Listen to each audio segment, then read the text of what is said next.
The peptidoglycan cell wall is specific to dash। अच्छा, अब हमारे पास अगर हम देखें तो अमीबा एनिमिलिया का एनिमल है, यानी प्रोटोजोआ है। और इसको हम कहते हैं कि एनिमल लाइक प्रोटोक्टिस्टन। प्रोटोजोन जितने भी हैं वो एनिमल लाइक होते हैं, तो उन पे सेल वॉल तो होती नहीं है। वायरस के अताफ में भी सेल वॉल नहीं होती, क्योंकि ये ए सेलुलर ऑर्गेनिज्म है। तो we are left with one option, that is bacteria. इसकी सेल वॉल पेप्टाइडोग्लाइकन से मिलकर बनती है। Option B is the correct answer. Where spindle fibres attach on chromosome during cell division. Spindle fibres की अगर हम बात करें और हम क्रोमोसोम बनाते हैं एक अदद, तो क्रोमोसोम लेट्स सपोज ये है स्पिंडल फाइबर, इसके सेंट्रोमेयर पे आके अटैच होते हैं, सेंट्रोमेयर पे। हाँ, for example if you look at this, तो हर एक क्रोमोसोम के पास एक अदद ये सेंट्रल पोर्शन होता है, जिसके अंदर दो काइनेटोकोर्स होते हैं, और ये दो काइनेटोकोर्स जो हैं इनके साथ स्पिंडल फाइबर जाके अटैच होते हैं। तो सेंट्रोमेयर वो पॉइंट है जहाँ पर स्पिंडल फाइबर अटैच होते हैं। Option A is the correct answer. Which organelle contributes towards steroid productions. हमें पता है स्टेरॉइड जो लिपिड बेस्ड हार्मोन है, और लिपिड बेस्ड हार्मोन्स जो हैं या लिपिड बेस्ड जो स्ट्रक्चर्स हैं वो आमतौर पे हमारी बॉडी में एक जगह बनते हैं, and that is referred to as endoplasmic reticulum. Endoplasmic reticulum की भी जो टाइप होती है वो स्मूथ एंडोप्लाज्मिक रेटिकुलम होती है। If you look at this, तो हमें पता चलेगा कि राइबोसोम का काम प्रोटीन सिंथेसिस होता है, लाइजोम्स का काम हाइड्रोलिटिक एंजाइम्स की प्रोडक्शन होता है, गोल्जी बॉडीज का काम होता है कोई भी मॉलिक्यूल जिनके पास आ रहा है उसकी पैकेजिंग, ट्रांसपोर्टेशन और मॉडिफिकेशन करना। अलबत्ता वे left with option A, that is endoplasmic reticulum. और ये बात दिमाग में रखनी कि स्मूथ एंडोप्लाज्मिक रेटिकुलम है। Option A is the correct answer. लाइजोम्स found in eukaryotes contain dash. लाइजोम्स का काम जो होता है वो कोई भी फूड मटेरियल जो है उसकी ब्रेक डाउन करना होता है। तो लाइजोम्स के बारे में हम कहते हैं कि they are responsible for the hydrolytic break down of food material. Hydrolytic break down, इनके पास हाइड्रोलिटिक एंजाइम्स होते हैं जो चीज़ों को ब्रेक डाउन करने के लिए इस्तेमाल होते हैं। तो इस एतबार से ऑप्शन ए जो है वो करेक्ट आंसर है। Plasma membrane differential permeable due to the presence of dash. Plasma membrane के बारे में आपने पढ़ा कि ये फ्लूइड मोज़ेक मॉडल है जो बताता है कि प्लाज्मा मेम्ब्रेन किस चीज़ से मिलके बनी हुई होती है। सिंगर निकोलसन ने ये एक्सपेरिमेंट किया था या एक मॉडल प्लॉट किया था। According to them the membrane is made up of phospholipid bilayer, और उसमें जगह जगह एम्बेडेड होंगे प्रोटीन के structures. Now this proteins they act as channels और कैरियर्स, जबकि ये जो लिपिड बाइलेयर है, ये लिपिड लेयर जो है फॉस्फोलिपिड की लेयर, ये असल में काम कर रही थी सिलेक्टिव परमिबिलिटी की, क्योंकि लिपिड जो है वो बेसिकली नॉन पोलर होता है। और ये उस तमाम ऑर्गेनिजम्स या कोई भी ऐसा मॉलिक्यूल है जो कि ऑर्गेनिक है या सॉरी जो आपके पास पोलर है और हाइड्रोफिलिक नेचर का है, उसके साथ इंटरेक्ट नहीं करती आपकी सेल मेम्ब्रेन। तो इस एतबार से लिपिड जो हैं वो एक्ट करते हैं एज द इम्पोर्टेंट टूल या important component for this specific differential permeability of your cell membrane. Option B is the correct answer. Following functions या activities not controlled by the autonomic nervous system. देखिए, cardiac muscle की contraction हमारे हाथ में नहीं होती, ये खुद ऑटोनॉमिक नर्वस सिस्टम यानी इनवॉलेंट्री रिस्पॉन्स होता है, इनवॉलेंट्री रिस्पॉन्स होता है हमारी बॉडी का। इसी तरीके से सलाइवेशन जो है ये भी हमारे कंट्रोल में नहीं होती। जब कोई आपको स्टिमुलस मिलता है फूड का तो सलाइवा प्रोड्यूस होना शुरू हो जाता है। Smooth muscle contraction for example peristalsis, ये भी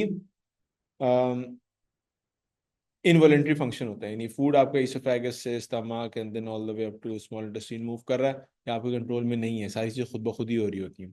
and you left with one option, that is thoughts and emotions. Thoughts and emotions का ताल्लुक सेरेब्रल कॉर्टेक्स से होता है, और ये कुछ चीज़ें ऐसी हैं जो आप अपनी मर्जी से खुद सोचते हैं, खुद फील करते हैं, या खुद अपने ऊपर तारी कर लेते हैं। तो ये इन चीज़ों का ताल्लुक, इन थॉट्स और इमोशंस और मेमोरी का ताल्लुक जो है वो आपकी वॉलेंट्री रिस्पॉन्सेस से, यानी आप अपनी मर्जी से काम करते हैं। एंड दीज आर समथिंग कि जिसका ताल्लुक ऑटोनॉमिक नर्वस सिस्टम से नहीं होता, यानी ऑटोमेटेड रिस्पॉन्सेज नहीं होते ये। Option D is the correct answer. A motor neuron is dash. Now if you look at the, for example skin है, स्किन के पास एक अदद रिसेप्टर मौजूद है, और रिसेप्टर जो है वो कनेक्टेड है सेंसरी न्यूरॉन से, और सेंसरी न्यूरॉन कनेक्टेड है आपके इंटर न्यूरॉन से। इंटर न्यूरॉन फॉर एग्जांपल आ गया, इंटर न्यूरॉन कनेक्टेड होता है मोटर न्यूरॉन से, और मोटर न्यूरॉन पर आगे जाके इंफॉर्मेशन ट्रांसफर करता है to the particular muscle cell या वट एवर दैट इज, उस तक इंफॉर्मेशन ट्रांसफर हो रही थी। Now if you look at this, तो इंफॉर्मेशन की जो मूवमेंट है वो from sensory neuron to interneuron and all the way from interneuron to motor neurons होता है। तो ये सेंसरी हो गए, ये इंटर हो गए, और ये मोटर हो गए। तो इंफॉर्मेशन ट्रैवल कर रही है from interneurons all the way up to muscle या ऑर्गन थ्रू मोटर न्यूरॉन्स। तो इस एतबार से motor neurons carry impulse from central nervous system जो कि इंटरन्यूरॉन है, टू द मसल जो कि आपके पास अफेक्टेड पोर्शन है आपकी बॉडी का। Option C is the correct answer.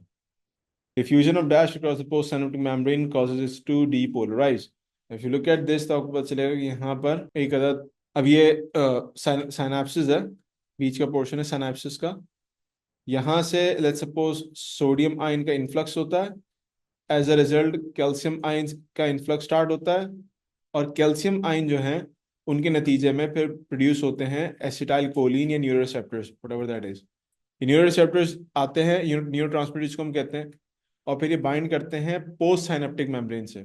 Just to keep in mind, ये जो ये वाला पोर्शन है ये है प्री साइनेप्टिक मेम्ब्रेन का, प्री साइनेप्टिक मेम्ब्रेन का, और ये वाला पोर्शन जो है इसको हम पोस्ट साइनेप्टिक मेम्ब्रेन का पोर्शन कहते हैं, पोस्ट साइनेप्टिक मेम्ब्रेन का पोर्शन कहते हैं ना। इंफॉर्मेशन यानी जो पीछे से आ रही है पल्स की फॉर्म में उसको न्यूरो ट्रांसमीटर के थ्रू नीचे आई पोस्ट सिनेप्टिक मेम्ब्रेन में। पोस्ट सिनेप्टिक मेम्ब्रेन में एंटर होंगे सोडियम आयंस, तभी डीपोलराइजेशन होगी, और उसी के नतीजे में फिर इंफॉर्मेशन आगे ट्रेवल करके जाएगी। तो इसका मतलब ये है कि postsynaptic membrane on to the influence of neurotransmitters open होती है और वो परमेबल बन जाती है फॉर सोडियम आयंस, ताकि वो डीपोलराइज हो सके। क्योंकि वर्ड डीपोलराइज यहाँ पर यूज हुआ, डीपोलराइजेशन आपके उसी वक्त होगी जब पॉजिटिव इनसाइट जनरेट होना शुरू हो जाए। इस एतबार से जो आयन अंदर आ रहा है वो सोडियम आयन है। Option D is the correct answer. अब reflex action does not involve the dash. Now reflex action is basically either a connection between your motor neuron plus your sensory neuron, या sometime इस case में ऐसा भी होता है कि motor neuron होते हैं, इंटर न्यूरॉन होते हैं, प्लस सेंसरी न्यूरॉन होते हैं। ये तीनों चीज इस्तेमाल होती हैं। इंटर न्यूरॉन की अगर मैं बात करूं तो यहाँ पर इंटर न्यूरॉन स्पाइनल कॉर्ड वाले होते हैं rather than your brain. Brain को इन्फॉर्मेशन बाद में मिलती है, ब्रेन डिसीजन नहीं लेता when you are in reflex active mode. तो इस एतबार से जो चीज इन्वॉल्व नहीं हो रही होती रिफ्लेक्स एक्शन के अंदर वो आपका है ए ब्रेन। बाद में जब वो काम हो जाता है तो उस ब्रेन को पता चल जाता है कि भाई मैंने गर्म जगह हाथ रखा था तो हटा लिया। पहले हाथ पहले हटता है, दिमाग को इन्फॉर्मेशन बाद में जाती है। Option is the correct answer. What happens to the enzymes after an enzyme catalyzed reaction? Enzyme के साथ क्या होता है अगर एंजाइम कैटलाइज रिएक्शन कंप्लीट हो जाए, मुकम्मल हो जाए एंजाइम कैटलाइज रिएक्शन? तो ये बात आपको पता होगी कि एंजाइम इटसेल्फ तो प्रोडक्ट में कन्वर्ट नहीं होते, लेकिन ये जब एक किसी सबस्ट्रेट को प्रोडक्ट में कन्वर्ट कर देते हैं, यानी एंजाइम सबस्ट्रेट कॉम्प्लेक्स बन जाता है, तो अब अगले ही लम्हे वो उसका प्रोडक्ट बनाते हैं, और एंजाइम और प्रोडक्ट अलग अलग हो जाते हैं। फिर ये एंजाइम दोबारा जाएगा and it will start a new reaction, वो नए रिएक्शन स्टार्ट करेगा, यानी नए एंजाइम सबस्ट्रेट कॉम्प्लेक्स फॉर्म करेगा। ठीक हो गया। उसके बाद हम जब ऑप्शंस की तरफ आते हैं तो ऑप्शन में हमारे पास ऑप्शन डी जो है used for another reaction. Option D is the correct answer. Catalase can be activated at pH dash. Catalase आपको पता है कि ये एक एंजाइम है जो कि पेरोक्सीडेशंस के रिएक्शंस के अंदर या एंटीऑक्सीडेंट रिएक्शंस के अंदर इस्तेमाल होता है, एंड इट रिक्वायर्स अप्रॉक्सीमेटली 7.1 और 7 और 7.2 के आसपास की उसको रेंज चाहिए होती है। इस एतबार से ऑप्शन डी जो है वो करेक्ट आंसर है। Enzymatic activity can be inhibited by dash. Now if you look at this, तो मीथेन, म्यूटेज, नोबल गैसेस, ये चीजें एंजाइम की एक्टिविटी को अगर बहुत ज्यादा अमाउंट में, एक्सेसिव अमाउंट में, तो शायद कहीं ना कहीं किसी किसी लेवल पे इसको डिस्टर्ब कर दें। लेकिन जो हैवी मेटल्स है ना, हैवी मेटल्स के बारे में ये बात आपको पता होगी कि हैवी मेटल्स असल में जो एंजाइम का स्ट्रक्चर है ना, एंजाइम का जो स्ट्रक्चर है उसमें इनकॉर्पोरेट हो जाते हैं, and when they incorporate into that structure तो फिर वो एंजाइम के पूरे स्ट्रक्चर को खराब कर देते हैं। जब एंजाइम का स्ट्रक्चर खराब हो जाता है, आयनाइज हो जाता है, डीजनरेट हो जाता है, तो इसका रिजल्ट ये निकलता है कि आपका एंजाइम की एक्टिविटी खराब हो जाती है, मुतासर हो जाती है, और एंजाइम ऑप्टिमली परफॉर्म नहीं कर पाता। तो इस एतबार से ऑप्शन ए जो है वो करेक्ट आंसर है। कॉम्पिटिटिव इनहिबिटर आमतौर पर रिवर्सिबल होता है। कॉम्पिटिटिव इनहिबिटर वो होता है कि जब एक ही एक्टिव साइट के लिए एक एंजाइम और एक सबस्ट्रेट जंग लड़े हों, और उनमें से लेट्स से आपके पास सिर्फ एक चीज यानी लेट्स से इनहिबिटर आके बाइंड कर जाए और सबस्ट्रेट बाइंड ना कर सके, and as a result no product is form, no product is form. इस रिएक्शन को हम नाम दे देते हैं कॉम्पिटिटिव इनहिबिशन का, क्योंकि ये सेम एक्टिव साइट के लिए जंग लड़े होते हैं। इस एतबार से हम ये कहते हैं कि ये कॉम्पिटिटिव इनहिबिटर होते हैं, बट ये कॉम्पिटिटिव इनहिबिटर्स आमतौर पे रिवर्सिबल होते हैं। एक बार आके लग गया कुछ टाइम के बाद ये वहां से खुद ही मूव करके चले जाते हैं। तो ऑप्शन डी जो है वो करेक्ट आंसर है। Wings of birds and that of flying lizards provide evidence for dash. आप देखें, याद रखिएगा इस बात को कि जो बर्ड्स के विंग्स हैं, बर्ड विंग्स हैं, उनमें वर्सेस फ्लाइंग लिजर्ड्स की जो विंग्स हैं उसमें बहुत ज़मीन आसमान का फ़र्क होता है। बर्ड्स का ताल्लुक एव से है और लिजर्ड का ताल्लुक रेप्टीलिया से है। अब चूंकि इन दोनों के दरमियान में कोई मुशाबियत ऐसी खास भी नहीं है, लेकिन इनके लोकोमोटरी पार्ट जो है दूसरे से मिलते जुलते हैं, just in terms of their function, not structurally. तो इनको एक जगह पे आके ये जो प्रॉपर्टी इनकी कन्वर्ज कर देती है, यानी इनका जो अपने ऑर्गन्स का इस्तेमाल है या अपने पर्टिकुलर पार्ट्स का इस्तेमाल है, वो इनको एक कैटेगरी में मर्ज कर देता है, यानी फंक्शन की कैटेगरी में मर्ज कर देता है। इस एतबार से ऐसे ऑर्गेनिजम्स कहलाते हैं कन्वर्जेंट एवोल्यूशन वाले ऑर्गेनिजम्स, कन्वर्जेंट एवोल्यूशन। तो ऑप्शन हो गया A which is the correct answer. Embryological stages dash of dash shows similarity in anatomical features. तमाम वर्टिब्रेट्स के जो एनाटॉमिकल फीचर्स हैं खास तौर पे एम्ब्रियोलॉजिकल स्टेज के अंदर, वो ऑलमोस्ट सिमिलर होते हैं। वो किस तरह से? ये देखिए, हमारे पास हमारे गिल स्लेट्स के फोल्ड्स बनते हैं, गिल स्लेट के फोल्ड्स बनते हैं, पहली चीज। दूसरी चीज, we have the notochord, we have the nerve cord, and we also have the tailbone या tailbone। ये वो एनाटॉमिकल फीचर्स हैं जो कि तमाम जो वर्टिब्रेट्स में ऑलमोस्ट कॉमन होते हैं। तो इस एतबार से option C is the correct answer. Which enzyme secreted in the active form.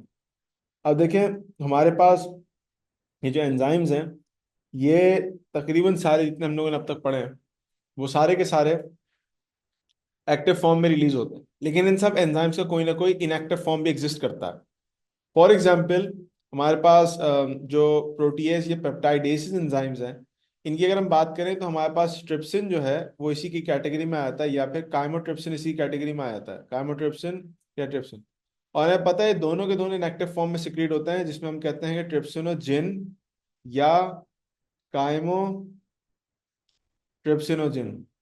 ये दोनों ऐसे मॉलिक्यूल्स हैं या एंजाइम्स हैं जो कि आपके पास इनएक्टिव फॉर्म में होते हैं, ठीक है। बाकी बात कर लेंगे लाइपेज की, तो हमारे पास इसी तरह से हमारे पास जो लाइपेज है, अगर हम उसको देखें, हमें पता है कि फैट डाइजेशन कराता है। तो लाइपेज के साथ मामला ये है कि पेनक्रियास को लाइपेज नाम का एक एंजाइम सिक्रीट करती है, जो कि ना सिर्फ लाइपेज की एक्टिवेशन कराता है, लाइपेज की एक्टिवेशन कराता है, प्लस इसका काम लाइपेज के जो एफिशिएंसी है, जो इसकी एंजाइमेटिक एफिशिएंसी है, एफिशिएंसी को भी इन्हांस करना है, एंजाइमेटिक एफिशिएंसी को भी इन्हांस करना है। ठीक हो गया। Finally left with one option that is amylase, जिसके आगे पीछे कोई ऐसा मॉलिक्यूल नहीं है कि जिसको इनएक्टिव फॉर्म में, जाहिर सी बात है, वो इनएक्टिव फॉर्म से एक्टिव फॉर्म में कन्वर्ट करे। तो the rest of the three, lipase and all these peptidases and proteases, ये इनएक्टिव फॉर्म किसी ना किसी फॉर्म में, इनकी कोई ना कोई टाइप इनएक्टिव फॉर्म में होती है जो एक्टिवेट होती है बाद में जाके। और सिर्फ एक अमाइलेज ऐसा है कि जो कि इनएक्टिव फॉर्म में नहीं होता, एक्टिव फॉर्म में डायरेक्ट सिक्रीट होता है। Option is the correct answer. Which hormone stimulates the secretion of gastric juices? Gastric juices, most probably stomach के juices enzymes की बात हो रही है। And as the name indicate, gastric juices, तो जो एंजाइम या हार्मोन है बेसिकली, वो हमारे पास गैस्ट्रिन हार्मोन है। गैस्ट्रिन हार्मोन का काम क्या होता है? गैस्ट्रिन हार्मोन का काम ये होता है कि स्टिम्युलेट करता है तमाम गैस्ट्रिक जूसेस को। Option B is the correct answer. In an inflammatory response, bradykinin causes dash। Bradykinin, तो ब्रेडिकाइनेंस बेसिकली पेप्टाइड जो कि इन्फ्लेमेशन कॉज करते हैं जब कभी हमारी बॉडी के अंदर कोई इन्फेक्शन वगैरह प्रोड्यूस होता है। आपको पता है इन्फ्लेमेशन कॉज करने का मतलब ये है कि जैसे ये इन्फ्लेमेटरी रिस्पॉन्स होगा तो ब्रेडिकाइनेंस क्या काम करेंगे? वेजो कंस्ट्रक्शन कर नहीं सकते और वैसे उसको ब्लॉक भी नहीं कर सकते, क्योंकि उनका काम इन्फ्लेमेशन करना होता है। एक्टिवेट भी नहीं करते नेचुरल किलर सेल्स को, ये दूसरा एक स्कीम है जिसका काम होता है। बहरहाल ब्रेडिकाइनेंस क्या करते हैं? या आपके पास फ्लूइड जो है, ब्लड वेसल्स के अंदर फ्लूइड, जो लिक्विड, जो ब्लड वगैरह मौजूद है, उसको वहां से लीक करके सेल्स ब्लड वेसल से बाहर निकालना शुरू कर देते हैं। ऑप्शन डी जो है वो करेक्ट आंसर है। मुझे the following example of passive immunity. Passive immunity कौन सी वाली होती है? पैसिव इम्यूनिटी वो होती है कि जिसमें आपको complete set of immunity receive कर लेते हैं आप, नहीं आपको बनाना कुछ नहीं पड़ता, you just receive a complete set of immunity for your body. अब इसकी कई सारी एग्जांपल, आप चूंकि उन्होंने सवाल में मेंशन नहीं किया होगा कि एक्टिव की बात हो रही है, नेचुरल की बात हो रही है, तो हम फिर ऑप्शंस की तरफ चल के इस बात को समझते हैं। कहते हैं life polio vaccine, life polio vaccine अगर आप इंट्रोड्यूस कराते हो तो उसके नतीजे में आपकी बॉडी खुद से एक्टिवली प्रिपेयर करती है एंटीबॉडीज, तो ये हो गया wrong. Inactivated polio vaccine, inactivated polio vaccine जो है, फॉर एग्जांपल आपने कोई वैक्सीन लगाई हुई है जिसमें पोलियो का वायरस जो है इनएक्टिव फॉर्म में, तब भी आपकी बॉडी को खुद मेहनत करके बनानी पड़ेगी एंटीबॉडीज। तो इसमें भी क्या हो रहा है, इसमें भी आपका जो एक्टिव सिस्टम है वो एक्टिवेट हो रहा है, तो ये भी रॉन्ग हो गया। फिर कहते हैं previous chicken pox infection, previous chicken pox infection है, आपकी बॉडी को पता है कि चिकन पॉक्स इसकी वजह से फैला था, तो आपकी बॉडी इसके लिए प्रिपेयर्ड होती है, यानी मेमोरी सेल्स को ही पता होता है कि अब आने वाले जो दोबारा अगर फॉर एग्जाम्पल चिकन पॉक्स का वायरस आया था तो उसको कैसे डील करना है।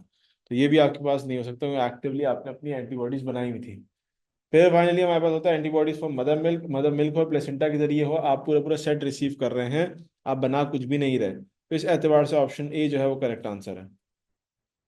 Bacteria that lack flagella are called dash, ना वो बैक्टीरिया कि जिनके अंदर फ्लैजिला नहीं होगा, सिंपल एक स्ट्रक्चर होगा।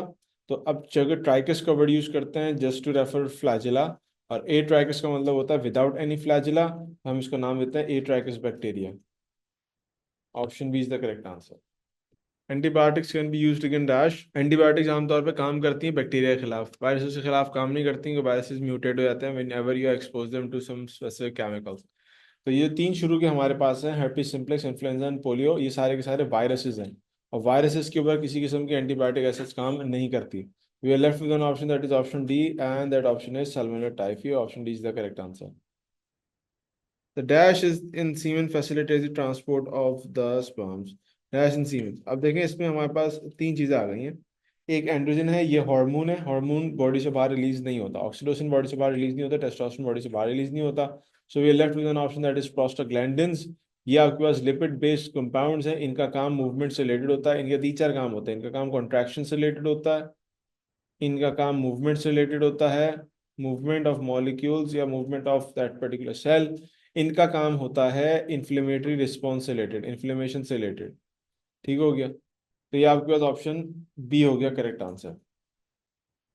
The acidity of urine is neutralized by, if you look at the sequence of these accessory pigments जो हमारी बॉडी में होता है, स्पेशली मेल बॉडी के अंदर होता है, तो सबसे पहले सेमिनल वेसिकल होता है, प्रोस्टेट ग्लैंड होता है, ये अपनी अपनी सिक्रीशंस रिलीज करते हैं, seminal vesicle plus prostate gland. लेकिन जब इनकी सिक्रीशन रिलीज होती है तो उसके अंदर फैसिलिटेशन हो जाती है कूपर्स ग्लैंड की सिक्रीशन की। कूपर्स ग्लैंड आमतौर पर पहले रिलीज होता है ताकि वो लुब्रिकेट कर सके, क्लीन कर सके यूरिथ्रा को, ये जो यूरिजेनाइटल डक्ट है उसको। The correct answer is option A, Cowper's gland. The corpus luteum essentially formed from dash, corpus luteum जो है वो एसेंशियली बने किस चीज से हैं? तो कॉर्पस लूटियम असल में बना है ग्राफियन फॉलिकल से। इन्हों के अब शुरू में आपके पास एक सिंगल सेल होता है, फिर वो प्राइमरी सेल कन्वर्ट होता है सेकेंडरी सेल में, फिर सेकेंडरी सेल कन्वर्ट होता है ग्राफियन फॉलिकल के अंदर, और फिर ग्राफियन फॉलिकल बाद में जाकर रप्चर हो जाता है, and then will found the corpus luteum, और कॉर्पस लूटियम फिर आगे जाके कॉर्पस एल्बिकान के अंदर कन्वर्ट होकर खत्म हो जाता है। इससे पता ही चला कि जो लेट्स से कॉर्पस लूटियम है, कॉर्पस लूटियम से पहले की जो स्टेज है, उस पहले की स्टेज को हम नाम दे देते हैं ग्राफियन फॉलिकल। तो इस एतबार से ऑप्शन ए जो है वो करेक्ट आंसर है। The outer layer of uterus is called the dash, तो लेयर आउटर लेयर्स, तीन लेयर्स होती हैं यूट्रस की, आउटर लेयर होती है उसको हम पैरामेट्रियम पेरीमेट्रियम कहते हैं, पी से रिप्रेजेंट करना। उसके बाद हमारे पास थोड़ी सी जो है वो मस्कुलर लेयर होती है, उसको हम मायोमेट्रियम कहते हैं because of the muscle, and then we have the inner papery layer जिसको हम नाम दे रहे होते हैं एंडोमेट्रियम का। एंडोमेट्रियम का जो है वो मामला ये है कि वो हर साल बनती है, टूटती है और ख़त्म हो जाती है। ठीक हो गया, तो एक इम्पॉर्टेंट लेयर है इनसाइड द यूट्रस, और इसी के ऊपर इम्प्लांटेशन होती है। Let's get back to the question, the outer layer, the outer layer हमारे पास हो गई perimetrium, option D is the correct answer. Dash passed to sexual contact, sexual contact के थ्रू क्या क्या चीज़ें फैल सकती हैं? इन्फ्लुएंजा, ट्यूबरक्लोसिस, टाइफाइड, ये तीनों की तीनों बीमारियां ऐसी हैं कि जर्नल बीमारियां हैं, टीबी किसी को भी हो सकती है, टाइफाइड किसी भी को भी किसी भी चीज़ से हो सकती है, इन्फ्लुएंजा के साथ भी ये मामला है कि किसी को भी किसी तरह से हो सकती है। तो we are left with one option that is gonorrhoea, option A is the correct answer. Cells contain the lacuna of the bones are called as, lacuna basically खाली एम्प्टी कैविटीज होती हैं, एम्प्टी कैविटीज होती हैं जिसके अंदर resided करता है आपका ऑस्टियोसाइट। ये ऑस्टियोसाइट बना होता है ऑस्टियोब्लास्ट से, जो कि शुरू में इनिशियली बोन फॉर्मर्स होते हैं, अल्टीमेटली जब आपके पास बोन सही तरीके से रिफॉर्म हो चुकी होती है, इसकी रिमॉडलिंग हो चुकी होती है, तो ये ऑस्टियोब्लास्ट कन्वर्ट होते हैं ऑस्टियोसाइट्स के अंदर। इनके अतराफ में लेक्यूना होते हैं, इनको उनके अतराफ की स्पीसीज होती हैं। And these osteocytes are known for the mineralisation properties को मिनरलाइज करते हैं आपके बोन को। इस एतबार से option C is the correct answer. Dash around the muscle fibres of the skeletal muscle. अच्छा, स्केलेटल मसल के जो मसल फाइबर्स हैं उनके अतराफ में क्या चीज़ होती है?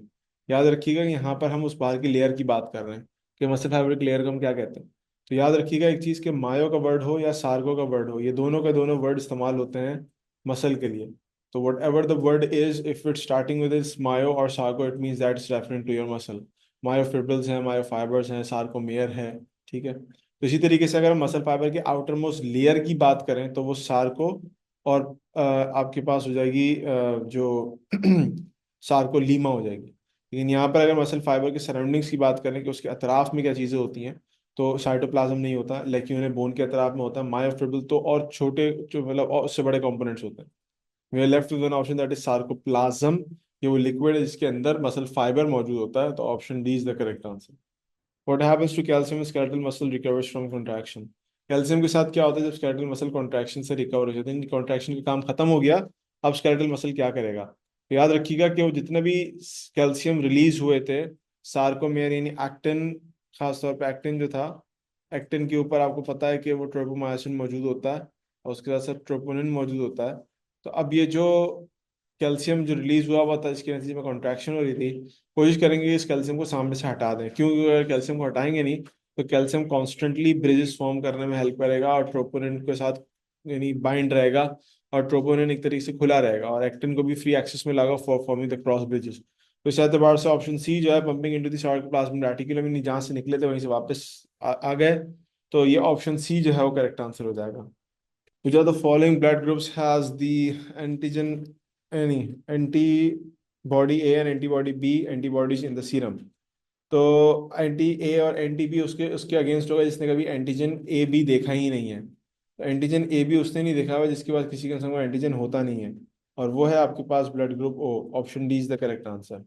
What's the primary outcome of crossing over during prophase of meiosis one? क्या प्राइमरी आउटकम होता है, क्या प्राइमरी फायदा होता है जब प्रोफेज वन ऑफ मियोसिस में क्रॉसिंग ओवर हो रही होती है?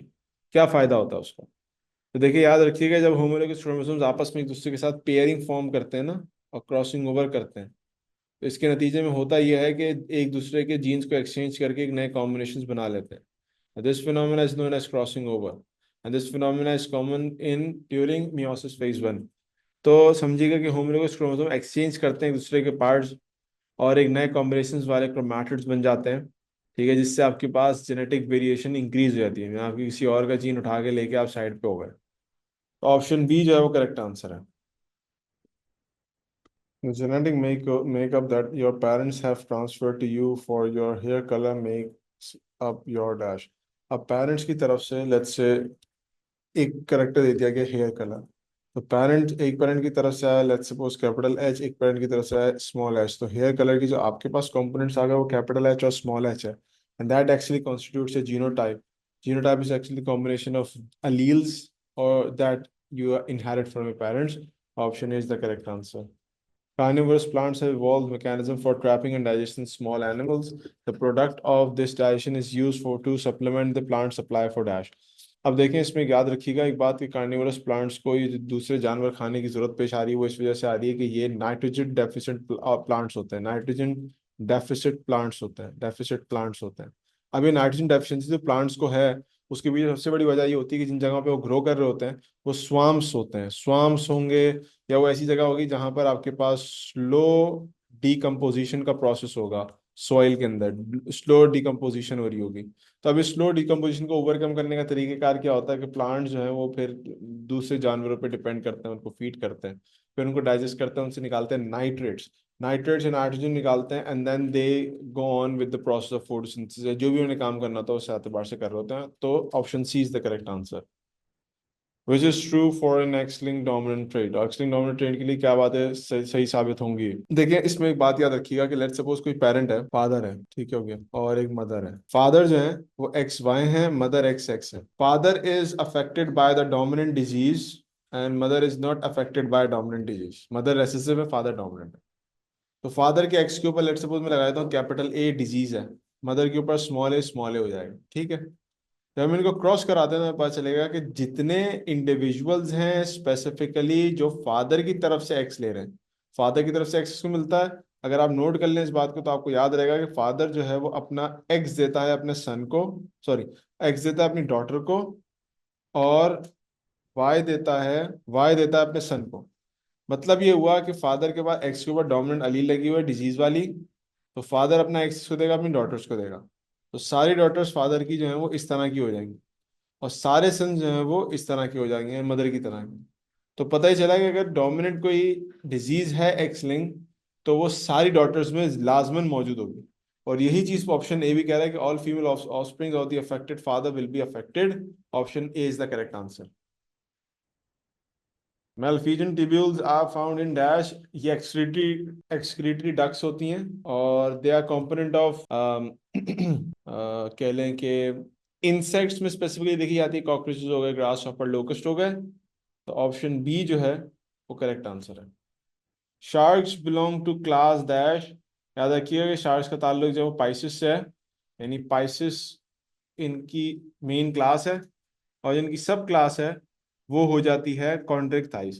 कॉन्ड्रिक थाइस वाली वो वाले एनिमल्स फिशेज होती हैं जो कि कार्टिलेजिनस होती हैं, कार्टिलेजिनस फिशेज होती हैं।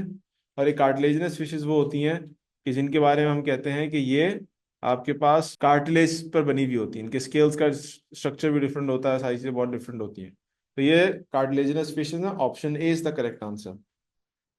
Canal system is the characteristic of cnidarians, protozoans, porifera, segmented worms. देखिए कैनाल सिस्टम जो है, वाटर वेस्कुलर सिस्टम जिसको हम कहते हैं, वाटर वेस्कुलर सिस्टम जिसको हम कहते हैं, या इसको हम कनाल सिस्टम फॉर वाटर कहते हैं, कनाल सिस्टम फॉर वाटर कहते हैं।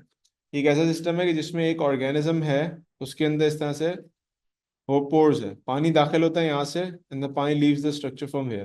तो पानी का फ्लो है, इनफ्लक्स और रिफ्लक्स, इसकी वजह से आपको, हम इसको कैनाल सिस्टम का नाम दे रहे होते हैं। अब देखें होता क्या है कि यूनिटेरियंस हैं, ये आपके पास नाम इन मशहूर है इनका नीडोसाइट्स की वजह से कि इनके अंदर होते हैं टेंटिकल्स। प्रोटोजोन्स तो आपको पता है कि सिंगल सेल ऑर्गेनिजम्स हैं, तो ये भी नहीं हो सकते। सेगमेंटेड वॉर्म्स के अंदर भी कैनाल सिस्टम नहीं होगा क्योंकि वॉर्म्स हैं वो simply. Finally we have the Porifera. तो पॉरीफेरंस जो हैं, option C, that's the correct answer. Mantle is a feature of dash. अब देखिए इसमें होता यह है कि कुछ मॉलस्कन्स के अंदर, मॉलस्का के जो मेंबर्स हैं उनमें जो बॉडी होती है, शेल फॉर एग्जांपल में बनाया, उनकी जो बॉडी होती है उसमें आपको पता है कि यहाँ पर ये इसकी आंखें होती हैं। लेट्स सपोज मैं स्नेल बना रहा हूँ एक कदम, और ये स्नेल के अंदर का जो पोर्शन है जो इसकी पूरी बॉडी अंदर मौजूद है, इसको गैस्ट्रोपोडा भी कहते हैं हम लोग, स्नेल की। और ये जो ऊपर का पोर्शन है स्नेल का, यहाँ पर पाया जाता है एक अदद एपिथेलियल लाइनिंग, और ये एपिथेलियल लाइनिंग मशहूर होती है for the release of specific chemical जिससे इनका शेल वगैरह बन रहा होता है। इसको हम नाम देते हैं मेंटल का। ये मेंटल जो है वो कैरेक्टरिस्टिक फीचर होता है मोलस्का का। मोलस्कन जो है, स्नेल्स हो गए, स्लग्स हो गए, इस तरह से, और उसी की टाइप है मसल। ऑप्शन डी जो है वो करेक्ट आंसर होता है। Production of energy is दैश। Production of energy जो है वो, अगर हम एनारोबिक और एरोबिक रेस्पिरेशन का डिफरेंस देखें, तो एरोबिक रेस्पिरेशन की अगर बात करें, के पास स्टार्ट होती है from glycolysis to link reaction all the way up to Krebs cycle and then electron transport chain. ये होगी एरोबिक रेस्पिरेशन की स्टोरी।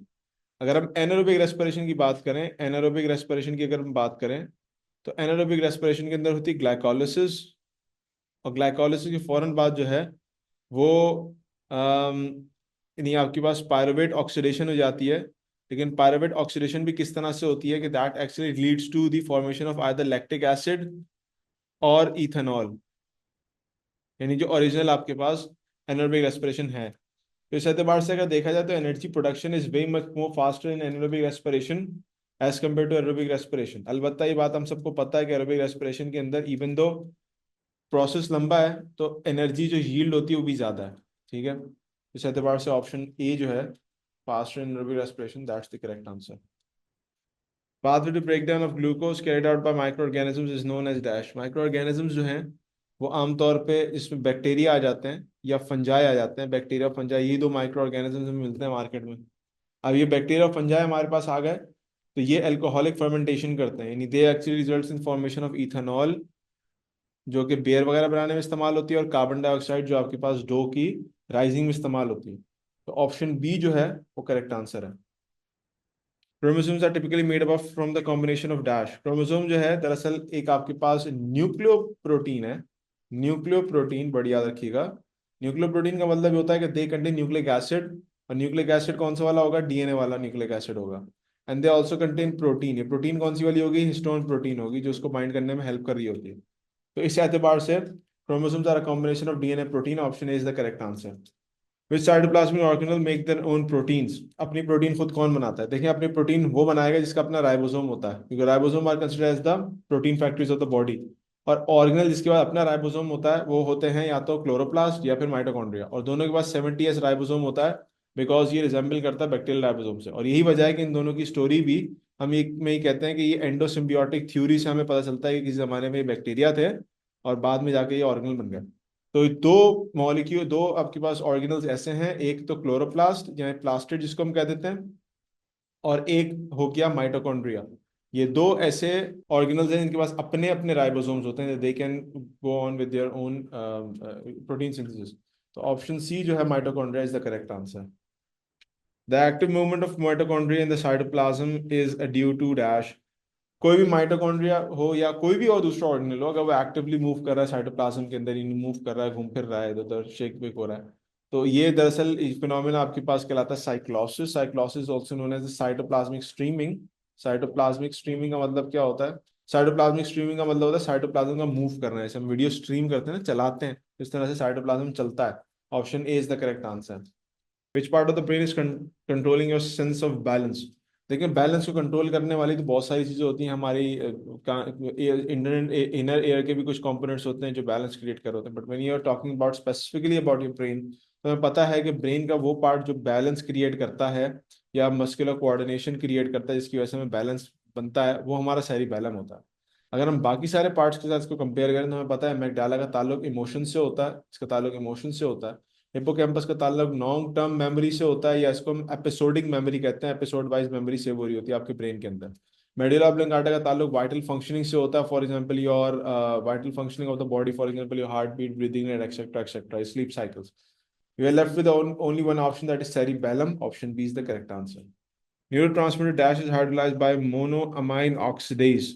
अब जो हमारे बॉडी के अंदर पाए जाने वाले कई सारे न्यूरोट्रांसमीटर्स हैं, जिसमें एक्साइटेटरी न्यूरोट्रांसमीटर भी है और इनहिबिटरी न्यूरोट्रांसमीटर भी है। एक्साइटेटरी हो गए या इनहिबिटरी हो गए।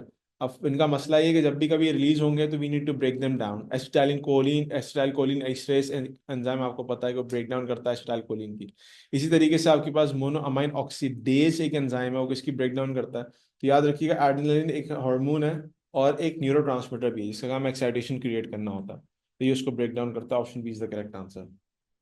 Most of the neurons in the central nervous system are dash. Central nervous system के अंदर पाए जाने वाले न्यूरॉन्स किस किस्म के होते हैं? तो देखिए, हमारे पास न्यूरॉन्स की चार टाइप्स होती हैं बेस्ड ऑन स्ट्रक्चर।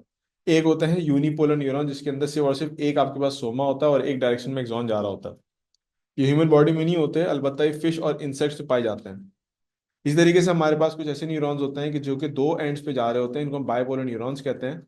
और बायपोलर न्यूरॉन्स के बारे में मशहूर ये है कि ये आमतौर पे आपके रेटिना के अंदर पाए जाते हैं, आँख की रेट जो जहाँ आँख के जहाँ पर्दा होता है वहाँ पर। इसी तरीके से हमारे पास कुछ इस तरह के भी न्यूरॉन्स पाए जाते हैं जिनको हम सूडो बायपोलर न्यूरॉन्स कहते हैं।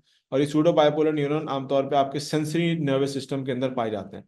Then we are left with one option जो कि है आपके पास मल्टीपोलर न्यूरॉन्स।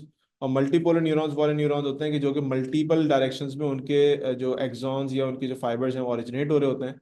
इनके अंदर हमें दो चीज़ें मिल जाती हैं, एक तो है कि मोटर न्यूरॉन्स भी आमतौर पे मल्टीपोलर होते हैं, साथ ही साथ इंटर न्यूरॉन्स भी यूजली आपके मल्टीपोलर न्यूरॉन्स होते हैं। तो इस एतबार से ऑप्शन बी जो है वो करेक्ट आंसर है। How do enzymes enable the conversion of substrates into product by that. अब एंजाइम प्रोडक्ट की कंसंट्रेशन या रिएक्शन प्रोडक्ट के साथ वो उसको किस तरह से आगे प्रोसीड करवाते हैं। तो देखिए याद रखिएगा कि सबसे आसान और सबसे कॉमन चीज़ ये होती है कि एंजाइम जो है वो सबस्ट्रेट के साथ जब बाइंड करता है, एंजाइम प्लस सबस्ट्रेट, जब एंजाइम सबस्ट्रेट कॉम्प्लेक्स फॉर्म करता है, तो बेसिकली वो जब इसको एंजाइम प्रोडक्ट कॉम्प्लेक्स में कन्वर्ट कर रहा होता है, तो यहाँ पर जो एक्टिवेशन एनर्जी है वो कम कर देता है। तो हम यहाँ पर कहते हैं लोअर कर देता है एक्टिवेशन एनर्जी को। और एक्टिवेशन एनर्जी लो करने के नतीजे में क्या होता है कि रिएक्शन प्रोसीड कर जाता है और अल्टीमेटली एंजाइम और प्रोडक्ट फॉर्म हो जाते हैं। Option D is the correct answer. According to Marxism the basis of evolution is dash. Basis of evolution क्या है लिमार्क के अकॉर्डिंगली? लिमार्क ने दो बातें कही थी। उसने एक बात ये कही थी कि use and disuse of organs, या ऑर्गन्स को यूज करो या डिसयूज कर दो, तो उसके एतबार से या तो एफिशिएंट हो जाएंगे, बिल्कुल खत्म हो जाएगा। दूसरा ये कि एक्वायर्ड करेक्टर्स जो आपके पास हैं, एक्वायर्ड करेक्टर्स हैं, उनकी इनहेरिटेंस होगी यानी वो इनहेरिट होंगे। तो एक्वायर्ड करेक्टर इनहेरिट होते हैं। तो हमने कहा कि जो ऑप्शन ए है, inheritance of acquired character is one of the components of Lamarck. Option A is the correct answer. What best describes the hind leg bones seen in the whale? Whale के अंदर जो hind leg bones होती हैं, जो उसके रेमिनेट्स मौजूद हैं, जो उसके बाकियात हैं, वो बेसिकली किस बात की तरफ निशानदेही कर रही होती है? याद रखिएगा कि जो कोई भी ऐसा कंपोनेंट बॉडी का पार्ट जो कि आपकी बॉडी के अंदर है but it has no specific functions right now at this present time, लेकिन वो किसी ज़माने में किसी कोई काम करने वाला ऑर्गन या पार्ट था, तो उसको हम वेस्टिजियल ऑर्गन्स का नाम देते हैं। ये आपके पास रूडिमेंट्री ऑर्गन्स हैं जिनका आप कोई काम नहीं है फिलहाल। तो ये भी इसी तरीके से जो हाइंड लेग बोन है वो भी वेस्टिजियल स्ट्रक्चर है जिसका अब फंक्शन नहीं है, लेकिन इससे पहले जो वेल के एंसेस्टर्स थे, आबाव अजदाद थे, उनमें इसका कोई ना कोई काम होता होगा, चलते फिरते होंगे वो। Option D is the correct answer. Which is true, the cell found in gastric gland lining the stomach wall. Okay, इसमें जो gastric glands हैं उनके बारे में कौन सी बात यहाँ पर जो है जो स्टमक के वॉल्स में पाए जाते हैं उनके बारे में बात सही है? हम ये कहते हैं कि चीफ सेल सिक्रीट करते हैं गैस्ट्रिन, नहीं जी, जी सेल सिक्रीट करते हैं गैस्ट्रिन। जी सेल्स का काम होता है गैस्ट्रिन सिक्रीट करना। ऑप्शन गलत हो गया। Hormone secrete intrinsic factors, hormone का काम इंट्रिंसिक फैक्टर रिलीज करना नहीं होता, ये आपके जो एंडोक्राइन एक्सोक्राइन सेल्स हैं वो रिलीज करते हैं। एक्सोक्राइन सेल्स रिलीज करते हैं इंट्रिंसिक फैक्टर, ये भी गलत हो गया। प्राइडल सेल सिक्रीट्स पेप्सिनोजेन, प्राइडल सेल का काम होता है एचसीएल सिक्रीट करना, ये भी ऑप्शन गलत हो गया। म्यूकस सिक्रीट्स म्यूसिन, ये आपके पास ऑप्शन करेक्ट है। Option C is the correct answer. What directly triggers activation of natural killer cells? Natural killer cells की को डायरेक्ट ट्रिगर करने वाली चीजें क्या होती है? तो याद रखिएगा इंटरफेरॉन्स जो हैं वो दरअसल वो कंपाउंड्स हैं जो इन्फ्लेमेशन का काम भी करते हैं और एक्टिवेशन का काम भी करते हैं सेकंड लाइन ऑफ डिफेंस के सेल्स को। And natural killer cells are also part of second line of defence. तो इनको एक्टिवेट करने का काम इंटरफेरॉन्स का होता है। Option C is the correct answer. Which of the following is not true plasmid found in streptococci? इसमें से कौन सी जो है वो ट्रू प्लास्मिड नहीं है जो कि स्ट्रेप्टोकोक्साई के अंदर पाए जाते हैं? Okay, carry fewer genes than in the chromosomes. या ये बात तो सही है, ये बात तो अपनी जगह सही है कि प्लास्मिड्स के अंदर कम जीन्स पाए जाते हैं as compare to the main chromosomal molecule. Replicates autonomously from the chromosome, नहीं, ये क्रोमोसोम से रेप्लिकेट नहीं करते, ये बिल्कुल अलग चीज होती है। या तो ये एक छोटा कंपोनेंट होता है क्रोमोसोम्स का, या फिर इनको इनहेरिट, या तो इन्होंने कहीं से कॉन्जुगेशन से उठाया था बैक्टीरिया ने। They are considered as genetic elements, they are considered as genetic elements का कह सकते हैं। जेनेटिक एलिमेंट्स तो है, जाहिर सी बात है, अगर ये कॉन्जुगेशन के जरिए मिल रहे हैं और मुख्तलिफ तरीके से मिल रहे हैं तो ये जेनेटिक एलिमेंट्स तो कंसिडर किए जाएंगे। The bacterial chromosome depends on plasmid for replication, नहीं नहीं, प्लास्मिड पे डिपेंड नहीं करता और रेप्लिकेशन के लिए प्लास्मिड की तो अलग रेप्लिकेशन होती है अगर होनी होती है, और क्रोमोसोम जो मेन सेंट्रल क्रोमोसोम है उसकी रेप्लिकेशन बिल्कुल अलग तरीके से होती है, उसका आपस में से कोई ताल्लुक नहीं है और डिपेंडेंसी तो बिल्कुल भी नहीं है। तो ये ऑप्शन आपके पास रॉन्ग है और यही ऑप्शन आपके पास करेक्ट है क्योंकि सवाल में पूछा गया व्हाट इज नॉट ट्रू। तो option D is the correct answer. Which are the following bacteria produces endospore? इनमें से कौन सा बैक्टीरिया ऐसे है जो एंडोस्पोर प्रोड्यूस करता है? Now let's talk about endospore. Endospore दरअसल होता क्या है कि within the cell wall thick lining form हो जाती है, सिस्ट फॉर्म हो जाती है, और सिस्ट के अंदर आपके कुछ सेल्स बनना शुरू हो जाते हैं। और फेवरल कंडीशन वो सेल्स जो है वो लिबरेट हो जाते हैं बाहर, और वो तमाम एक बैक्टीरियल सेल अलग अलग, हर एक सेल एक अलग अलग बैक्टीरियल सेल फॉर्म कर लेता है। तो इस तरह की चीज़ें हैं वो बहुत कॉमन होती हैं ग्राम पॉजिटिव बैक्टीरिया के अंदर, बिकॉज उनकी सेल वॉल थिक होती है और उनको रिलेटिवली लेस सपोर्ट मिली होती है। ग्राम नेगेटिव बैक्टीरिया के पास इवन तो सेल वॉल कम होती है लेकिन उनमें लेयरिंग ज़्यादा होती हैं, तो उनको प्रोटेक्टिव लेयर ज़्यादा मिली हुई होती है। तो इस एतबार से ऑप्शन सी जो है वो करेक्ट आंसर है। Dash is the production of Humulin. Now Humulin basically क्या है कि इंसुलिन है, जो रेगुलर ह्यूमन यूज में इंसुलिन इस्तेमाल होती है वो है। और ये हमें कहाँ से मिलती है? तो ये बैक्टीरिया के थ्रू हम जो है जेनेटिक इंजीनियरिंग के जरिए उसमें अपने डीएनए या जीन्स इंसर्ट करते हैं, वो प्रोड्यूस करता है, फिर हम उसको एक्सट्रैक्ट करते हैं, फिर हम उसको अपने इस्तेमाल में लेके आते हैं। तो option A is the correct answer. Which of the following does not relate to muscles? इसमें से कौन सी बात मसल से रिलेटेड नहीं है? Control by autonomic nervous system. Muscles autonomic nervous system से कंट्रोल होते हैं। फॉर एग्जांपल स्मूथ मसल्स हैं, फॉर एग्जांपल कार्डियक मसल हैं, ये ऑटोनॉमिक नर्वस सिस्टम से रेगुलेट हो रहे होते हैं। बात सही है, क्योंकि हमने नॉट ढूंढना है तो हमने ऐसा पॉइंट निकालना है जो कि वैलिड ना हो। हैव स्पिंडल शेप सेल्स, बिल्कुल ऐसे ही स्मूथ मसल जो हैं वो स्पिंडल शेप स्ट्रक्चर्स के होते हैं। बात बिल्कुल करेक्ट है अपनी जगह पे। लैक स्ट्रिएशंस, बिल्कुल ऐसे ही है। अगर फॉर एग्जांपल स्मूथ मसल्स की बात हो रही है तो उनमें जरूरी नहीं कि स्ट्राइएशंस हो, स्केलेटल मसल में स्ट्राइएशंस होती बिल्कुल होता है। Line of the wall of heart, line of the wall of heart के अंदर मसल्स होते हैं, लेकिन वो मसल कॉन्ट्रैक्शन वाला काम नहीं करते। वो बेसिकली फाइबर्स मौजूद होते हैं, यहाँ पर नर्व फाइबर्स होते हैं, कुछ सॉफ्ट टिश्यूज होते हैं जिनका काम कॉन्ट्रैक्शन से रिलेटेड नहीं होता। तो ऑप्शन सी जो है वो करेक्ट आंसर है। Which term describes an organism's physical characteristics? देखिए दो चीजें होती हैं, फिजिकल कैरेक्टरिस्टिक किसी ऑर्गेनिज्म का इन टर्म्स ऑफ बायोलॉजी, या अगर हम बात कर लें उसके यानी जेनेटिक्स के एतबार से बात करें, तो इसमें दो चीजें आती हैं। एक फिनोटाइप का वर्ड इस्तेमाल होता है, और एक उसके ट्रेड्स इस्तेमाल होते हैं, जिस करेक्टर जिसको हम कहते हैं, ट्रेड्स इस्तेमाल होते हैं, करेक्टर जिसको हम कहते हैं। तो हम कहते हैं अलील तो है, वो तो ऑल्टरनेटिव फॉर्म ऑफ जीन है। जेनेटिक कोड जो है वो बिल्कुल अलग चीज़ है, वो तो कोडॉन्स या इस तरह की कोई चीज़ होंगी। जीनोटाइप जो है वो क्या है? जीनोटाइप दरअसल क्या चीज़ होती है? जीनोटाइप होता है आपके पास the genetic makeup of organism. तो we are left with an option that is trade. Option D is the correct answer. What will happen with the addition of salt to water? जो क्या होता है कि अगर आप नमक ऐड कर दो पानी के अंदर, तो देखें याद रखिएगा कि we have this scenario. Let's suppose एक सेल है, इसको हमने पानी में रखा हुआ है, सेल के अंदर जो है वो नमकियात ज्यादा है। अब पानी की मूवमेंट किस तरफ होगी? हम कहेंगे पानी मूव करेगा सेल के अंदर। बात क्लियर हो गई? टर्मिनोलॉजी क्या यूज करेंगे? हम कहेंगे कि सेल का जो वाटर पोटेंशियल है वो मोर नेगेटिव है, मोर नेगेटिव है। जबकि जो वाटर है, इसका जो वाटर पोटेंशियल है ये लेस नेगेटिव है। More negative and less negative का फिनोमेना इस्तेमाल करते हैं हम। तो इस एतबार से जो वाटर पोटेंशियल है या ऑस्मोटिक पोटेंशियल है, you can use both the terms, both will be referring to the same situation. ये ऑस्मोटिक मॉलिक्यूल सॉल्यूट्स कितने हैं, इस एतबार से हम कहते हैं कि इसका ऑस्मोटिक पोटेंशियल इस तरह से मोर यानी बढ़ गया, तो इसी तरीके से वाटर पोटेंशियल और ऑस्मोटिक पोटेंशियल दोनों बढ़ जाएंगे। ऑप्शन सी जो है वो करेक्ट आंसर है। The following is not true about viruses? में से कौन सी वायरस के बारे में सच्ची नहीं है? वायरसेस कंटेन डीएनए, बिल्कुल सही है। Viruses can infect bacteria, bacteriophage virus बिल्कुल कर सकते हैं। दे हैव सब cellular structures, they can replicate on their own. ये बात जो है, इसमें इसको हम कह सकते हैं कि they can replicate on their own, अपने आप रेप्लिकेट कर सकते हैं। Yes, but they still require host cell, host cell इनको रिक्वायर्ड होता है। फिर कहते हैं they have a subcellular structure. Subcellular structure से मुराद ये है, सब सेलुलर स्ट्रक्चर से मुराद ये है कि इनके सेल ऑर्गेनल्स जो हैं उनकी बात हो रही है। अब देखें we are like hinged at 2 points, option B या ऑप्शन डी, इन दो में से कोई एक पॉइंट होगा। अगर हम द बेस्ट चॉइस ऑप्शन की तरफ जाते हैं तो हम कहते हैं यार देखो, वायरसेस रेप्लिकेट तो करते हैं, भले से होस्ट सेल में अगर अपने आप करते हैं, इनको एंजाइम चाहिए तो रेप्लिकेट कर लेते हैं। अलबत्ता सब सेलुलर स्ट्रक्चर्स का होना वायरसेस के अंदर, ये तो बिल्कुल ही महाल बात है, ये तो पॉसिबिलिटी ही नहीं है, क्योंकि हम एक भी सब सेलुलर ऑर्गेनल्स या सब सेलुलर स्ट्रक्चर निकाल ही नहीं सकते जो सेल के अंदर पाए जाते हैं, वायरस के अंदर पाए जाते हैं। क्यों? क्योंकि वायरस में पता है कि ए सेलुलर ऑर्गेनिज्म है, तो ये कॉम्पोनेंट, ये चीज पॉसिबल हो ही नहीं सकती। तो इस एतबार से ऑप्शन डी जो है वो करेक्ट ऑप्शन है, क्योंकि ये बात हो ही नहीं सकती वायरस के अंदर। The genetic code of dash is bound by lipid membranes. जिस चीज का जेनेटिक कोड जो है वो लिपिड मेम्ब्रेन में बाउंड हुआ हुआ होता है। देखें लिपिड मेम्ब्रेन से मुराद यहाँ पर ये कि वायरल एनवेलप की बात हो रही है कि इसमें किस चीज़ का वायरल एनवेलप होता है।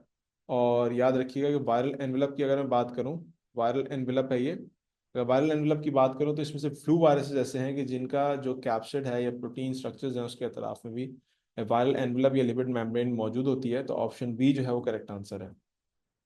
Viruses can not dash, viruses crystallize हो सकते हैं, बैक्टीरिया को इन्फेक्ट कर सकते हैं, म्यूटेट कर सकते हैं, एक्सक्रीशन नहीं करते क्योंकि ये फूड इनटेक नहीं करते। Option B is the correct answer. Where are the enzymes required for application of HIV virus located?